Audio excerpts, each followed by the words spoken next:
Hey wonderful people, how are you all? I hope you all are doing great. So today we are going to discuss some important MCQs on sources of energy. I have already covered the theory lecture of sources of energy on IG classes. You can watch the lectures and then continue with this particular lecture. And happy Teachers Day to all of you. So चलिए start करते हैं आज के question number 1 के साथ. A solar water heater cannot be used to get hot water on. ठीक है, जो सोलर वाटर हीटर है, जो हमें पता है कि वो सूर्य की रोशनी से, सूर्य की एनर्जी से चलता है, वो कब यूज में नहीं आ सकता to get the hot water. ठीक है, तो किस दिन सोलर वाटर हीटर काम नहीं करेगा? सनी डे, जिस दिन सूर्य होगा उस दिन तो वो काम करेगा. ठीक है, तो ये ऑप्शन एलिमिनेट हो जाता है. हॉट डे, जब बहुत ज़्यादा गर्मी होगी, जब बहुत ज़्यादा गर्मी है इसका मतलब है सूरज तो है उस दिन. ठीक है, तो ये भी एलिमिनेट हो जाता है. क्लाउडी डे या विंडी डे, इसमें बताइए दोनों में. ठीक है, ऑफ कोर्स विंडी डे में क्या होगा कि विंड चलेगी, मगर यहाँ पे ऐसा थोड़ी ना बोला है कि सूर्य नहीं आएगा. ठीक है, हवा के साथ सूर्य भी तो होगा, तब भी हमारा सोलर वाटर हीटर चल सकता है. मगर इसका जो करेक्ट ऑप्शन रहेगा वो रहेगा क्लाउडी डे. ठीक है, जब बादलों में सूर्य छिप जाएगा तो सोलर वाटर हीटर काम नहीं करेगा और आपको गर्म पानी नहीं मिलेगा. ठीक है, तो फिर आपको ठंडे पानी से नहाना पड़ेगा. ठीक है, चलिए question number 2. Which of the following is not an example of biomass energy source. ठीक है, आपने अगर लेक्चर्स में पढ़ा होगा, मैंने आपको बताया था बायोमास एनर्जी में क्या क्या यूज होता है. तो यहाँ से ऑप्शन एलिमिनेशन मेथड से ही हम करेंगे. देखो, गोबर गैस तो होता है उसमें. ठीक है, कोल भी होता है कहीं ना कहीं और वुड भी होता है, मगर न्यूक्लियर एनर्जी का कहीं भी हमने जिक्र नहीं किया था. नेगेटिव पूछा है तो हम नेगेटिव वाला ही आंसर देंगे. न्यूक्लियर एनर्जी जो है वो बायोमास एनर्जी का एग्जाम्पल नहीं है. शाबाश, अगर आपने वो लेक्चर्स देखे हैं तो ये क्वेश्चन इतने इजी हैं. आप सभी लोग अपना कमेंट सेक्शन में स्कोर जरूर लिखिएगा. ओके, सो क्वेश्चन नंबर 3 पे चलते हैं. Most of the sources of energy we use represent stored solar energy. ठीक है, जो ज़्यादातर हम एनर्जीज को यूज़ करते हैं वो क्या दर्शाती हैं कि उनमें क्या होता है, सोलर एनर्जी स्टोर होती है किसी ना किसी फॉर्म में. ठीक है, सो आपको बताना है which of the following is not ultimately derive from the sun energy. तो इनमें से, इन चारों ऑप्शन में से कौन सी जो एनर्जी है वो सन से डिराइव नहीं होती है. ठीक है, सो इसका जो करेक्ट ऑप्शन होगा वो बताएंगे ज़रा आप.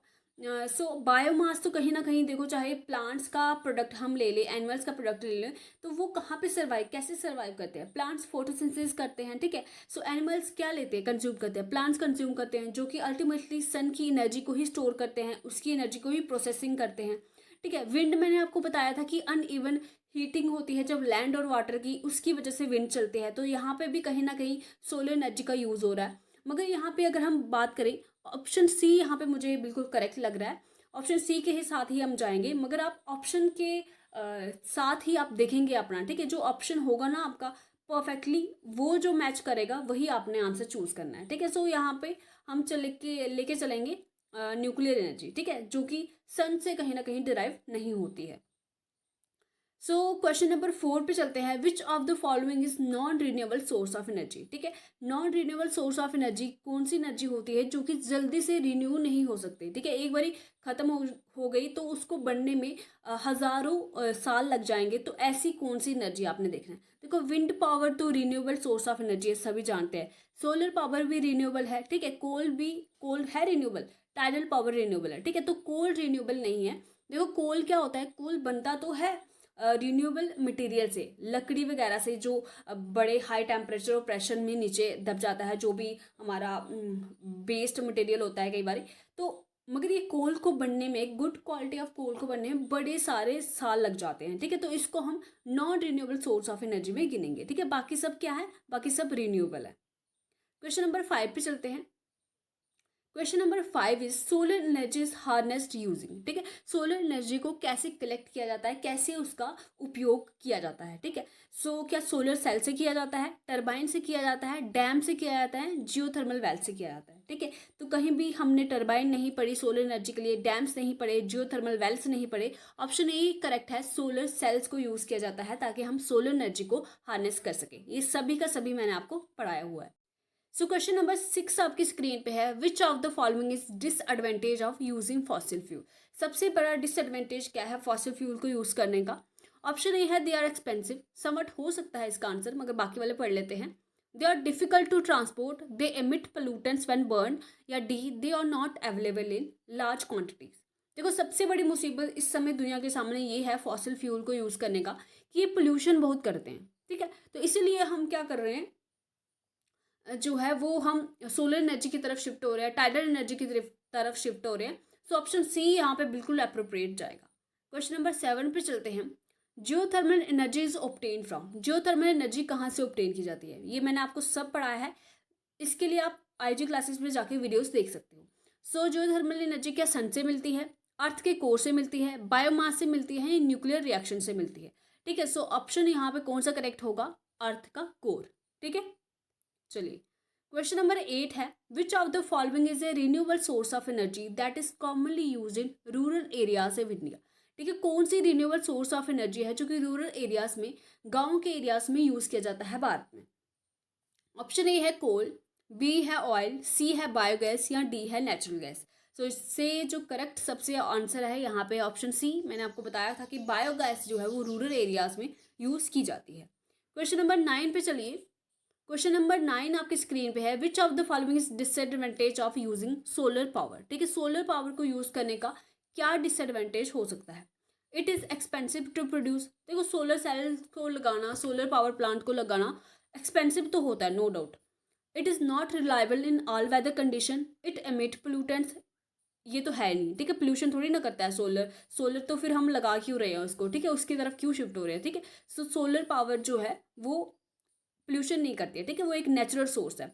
It require a large amount of land, कहीं ना कहीं इसको ये भी चाहिए, मगर इसमें जो करेक्ट ऑप्शन है, it is not reliable in all weather condition. देखो सोलर पावर को यूज़ करने का सबसे बड़ा जो डिसएडवांटेज है कि सभी वेदर कंडीशन में, बारिश में या जब क्लाउड्स हों तो तब ये यूज़ में नहीं आ सकता, उस समय एनर्जी कहाँ से लाएंगे, तो ये इसका सबसे बड़ा डिसएडवांटेज हो जाएगा। एक्सपेंसिव भी है, नो डाउट, अगर ये ऑप्शन नहीं होता तो हम एक्सपेंसिव के साथ जा सकते थे, ठीक है।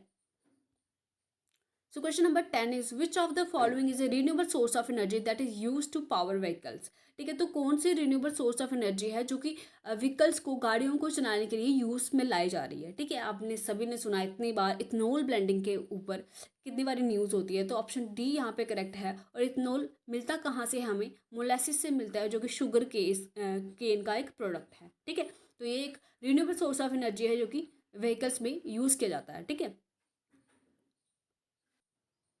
Question number 11, in which of the following types of electricity power plants turbines are not required. ठीक है, कौन से पावर प्लांट में टर्बाइंस का यूज़ नहीं होता। सो देखो यहाँ पे जितने भी मैंने आपको पढ़ाए, कहीं भी मैंने सोलर पावर प्लांट्स में आपको टर्बाइंस का यूज़ करने के लिए नहीं बोला था, सोलर सेल्स का यूज़ करने के लिए बोला था। तो ऑप्शन डी यहाँ पे करेक्ट हो जाएगा। क्वेश्चन नंबर 12 है, choose the set of non renewable source of energy. ठीक है, नॉन रिन्यूएबल रिसोर्सेज का आपने यहाँ पे सेट चुनना है जो मोस्ट अप्रोप्रिएट आपको आंसर लगेगा। सो ऑप्शन ए है यूरेनियम, नेचुरल गैस, सॉइल। देखो सॉइल तो रिन्यूएबल होती है, तो ये वाला ऑप्शन क्रॉस हो जाएगा। Natural gas, uranium, phosphate. ठीक है, इसको अभी देखते हैं। Petroleum, uranium, geothermal energy. देखो जियोथर्मल एनर्जी तो रिन्यूएबल सोर्स ऑफ एनर्जी है, तो इसको भी हम एलिमिनेट कर देंगे। शेल गैस और यूरेनियम और सॉइल, इसको भी हम एलिमिनेट कर देंगे सॉरी, क्योंकि सॉइल क्या है, एक रिन्यूएबल सोर्स ऑफ एनर्जी है। सो ऑप्शन बी यहाँ पे करेक्ट हो जाएगा, नेचुरल गैस, यूरेनियम और phosphates. Question number 13 is, solar energy is dash source of energy. Solar energy कैसा सोर्स है एनर्जी का, क्या वो नॉन रिन्यूएबल है? बिल्कुल नहीं, सोलर एनर्जी तो रिन्यूएबल होता है। क्या वो एग्जॉस्टेबल है? एग्जॉस्टेबल मतलब खत्म होने वाला है। क्या सोलर एनर्जी खत्म होने वाली है? नहीं होने वाली है, वो तो हमें रोज मिलती है। नॉन कन्वेंशन है या कन्वेंशन है? ठीक है, बताइए। कन्वेंशनल मैंने आपको बोला था जो हम ट्रेडिशनली यूज़ करते हुए आ रहे हैं। देखो सोलर एनर्जी क्या हम सदियों से यूज़ करते हुए आ रहे हैं? नहीं, ये न्यू टेक्नोलॉजी है, तो ये non conventional sources of energy है। ठीक है, तो इसका ऑप्शन सी करेक्ट हो जाएगा। Non conventional source of energy is the solar energy. Okay, question number 14 और आज का आखिरी सवाल, choose the correct group of conventional source of energy from the following. ठीक है, तो कन्वेंशनल सोर्स ऑफ एनर्जी कौन से हैं जो कि हम ट्रेडिशनली बड़े सालों से यूज़ करते हुए आ रहे हैं। ठीक है, और नॉन कन्वेंशनल वो है जो हम फ्यूचर में यूज़ करने वाले हैं और उनको हम कहीं ना कहीं रिन्यूएबल मांगते हैं। ठीक है, जो इन्वायरमेंट को कम हार्म करेंगे। मगर कन्वेंशनल सोर्सेज ऑफ एनर्जी जो कि हम ट्रेडिशनली यूज़ करते हुए आ रहे हैं और जो एग्जॉस्टेबल हैं और इन्वायरमेंट को पोल्यूट भी करते हैं। देखो यहाँ पे हाइड्रो पावर, जियोथर्मल एनर्जी और टाइडल एनर्जी, ये तो नॉन कन्वेंशनल है, तो ये वाला क्रॉस हो जाएगा। Nuclear energy, solar energy, hydel power, ये भी क्रॉस हो जाएगा क्योंकि सोलर एनर्जी अभी हमने पढ़ा कि वो नॉन कन्वेंशनल है। ऑयल, नेचुरल गैस या फायरवुड, या कोल, फायरवुड, बायोगैस। ठीक है, तो यहाँ पे बायोगैस है तो इसको भी हम एलिमिनेट कर देंगे, ऑप्शन सी के साथ हम जाएंगे क्योंकि लकड़ी से आग जलाने का कार्य हम बड़े सालों से, बड़े सदियों से करते आ रहे हैं। ठीक है, सो क्वेश्चन नंबर 14 का सी ऑप्शन करेक्ट हो जाएगा। आई होप आपको ये समझ आया होगा। और यहाँ पे हम देख लेते हैं सोर्सेज ऑफ एनर्जी का, मैंने यहाँ पे क्लासिफिकेशन दिया हुआ है। देखो, कन्वेंशनल सोर्सेज ऑफ एनर्जी और non conventional sources of energy. Non conventional में देख लीजिए, यहाँ पे बायोगैस है, सोलर एनर्जी है, विंड एनर्जी है, टाइडल एनर्जी है, energy from the urban waste. ठीक है, यहाँ पे पूरा स्क्रीन में आ रहा नहीं है ये, चलिए। और यहाँ पे देखो, कन्वेंशनल सोर्सेज ऑफ एनर्जी है वो तो कमर्शियल भी हो सकता है और नॉन कमर्शियल भी हो सकता है। ठीक है, जैसे कोल हो गया, पेट्रोलियम हो गया। ठीक है, तो ये सब कमर्शियल में आ जाएंगे। और नॉन कमर्शियल में जैसे फायरवुड हो गया, स्ट्रॉ हो गया और ड्राइड डंग हो गया, मतलब ड्राइड काउ डंग हो गया। ओके, सो ये सब था आपकी कुछ एमसीक्यूज़। आपको कैसे लगे कमेंट सेक्शन में लिख के ज़रूर बताइएगा। आप सभी को हैप्पी टीचर्स डे। और अगर आपको इस चैनल से कुछ भी हेल्प मिलता है तो अपना फीडबैक दीजिए लाइक और कमेंट करके, उससे हमें मोटिवेशन मिलता है और हम और भी बेहतर कंटेंट आपके लिए बनाएंगे। ठीक है, और चलिए चैनल को सब्सक्राइब कर दीजिएगा और वीडियो को लाइक और शेयर करके ज़रूर जाइएगा। Bye bye, take care.